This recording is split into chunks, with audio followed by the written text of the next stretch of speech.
Il y a des moments dans la vie où on a l'impression qu'il nous manque quelque chose. On regarde autour de nous et on voit des personnes qui semblent avoir une vie meilleure que la nôtre. Plus riches, plus intelligents, plus chanceux, plus heureux. Ils ont moins de problèmes que moi. Leur vie semble plus facile. Moi, j'ai pas le boulot, pas la femme ou le mari que je voudrais. J'ai pas l'argent, pas la reconnaissance, pas la santé. Mes parents ne m'ont pas soutenu. J'imagine que c'était déjà arrivé aussi, que parfois tu en souffres.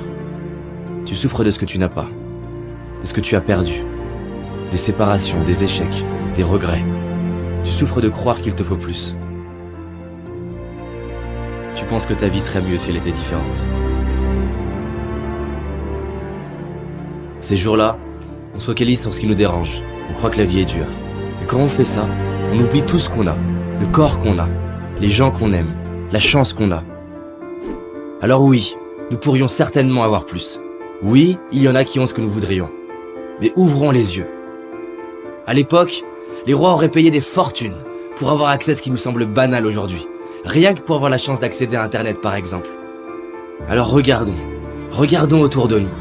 Que ce soit la splendeur de la nature, la beauté d'un regard, les chefs-d'œuvre créés par l'homme. Mon propos n'est pas de te dire que tu dois être heureux. Je nous souhaite simplement de nous rappeler de ce que nous avons déjà dans les moments où on l'oublie. Est-ce que tu savais que lorsque les astronautes vont dans l'espace, ce ne sont pas les autres astres qu'ils regardent, mais notre planète.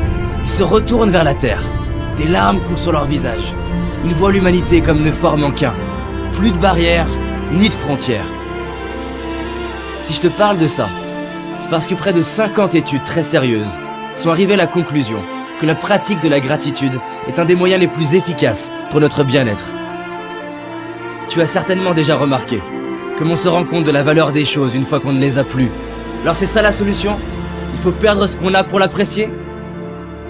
Imagine que là, subitement, tu perdes la vue, tu n'entends plus, ou que tu perdes ce que tu aimes le plus.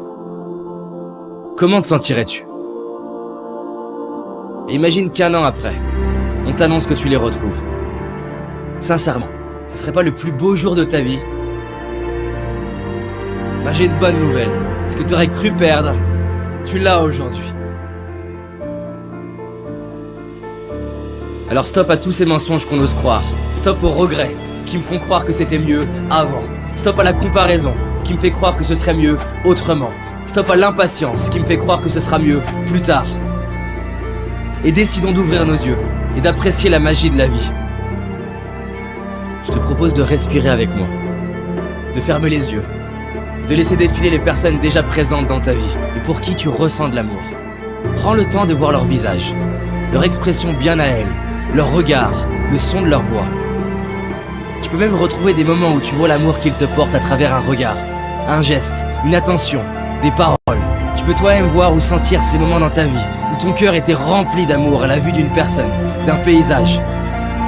Retrouve comme ça te fait du bien de sentir cet amour qu'il y a déjà en toi. Tu peux ouvrir les yeux et sache que tu mérites de t'aimer tel que tu es. Et que tu le comprennes ou non, tu es aimé toi aussi. Et réaliser ce qu'on a, c'est honorer ceux qui ont été présents pour nous. C'est honorer les personnes qui nous ont inspirés, les artistes, les professeurs, les architectes, les écrivains. C'est honorer tous ces ouvriers, ces ingénieurs, ces entrepreneurs, ces salariés, tous ceux et celles qui ont mis leur talent au service de l'humanité. C'est honorer nos moments de joie, nos fous rires, nos moments de connexion, nos victoires, nos réussites, nos accomplissements. Alors merde à toutes les histoires qu'on peut se raconter, comme quoi on n'a pas de chance, si on a de la chance. Gratitude à mes parents de m'avoir donné la vie, à ma famille, mes amis pour leur présence. Merci à la magie de la vie pour la perfection de mon corps, à mes yeux pour me permettre de voir tant de splendeur, à mes oreilles pour avoir le bonheur d'entendre ces superbes musiques, à mes mains pour toucher la vie, sentir la peau de la personne que j'aime, à mes pieds, à mes jambes qui me soutiennent depuis le début et me permettent de marcher, de courir, de danser. Tu n'as peut-être pas tout ce que j'ai cité, mais tu en as au moins une. Et rien que celle-ci, combien elle vaut? Il y a aussi toutes ces choses qui peuvent nous paraître banales et qui pourtant sont si précieuses. Gratitude d'avoir l'eau courante, l'électricité, un toit, des vêtements. Gratitude aux réalisateurs pour leurs films qui nous touchent et nous font vibrer, à ces sportifs qui nous inspirent et nous donnent envie de nous dépasser. Nous sommes tellement chanceux de pouvoir profiter des talents de tant de personnes.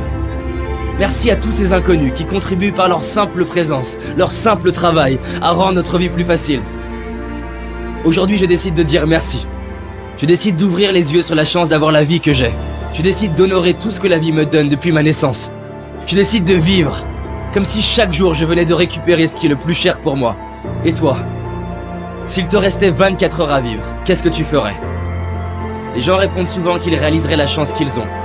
Et ils diraient à leurs proches combien ils les aiment. Pourquoi attendre le dernier jour de notre vie? Alors décidons de profiter de notre vie maintenant, d'ouvrir nos cœurs et de dire merci. Maintenant. Merci.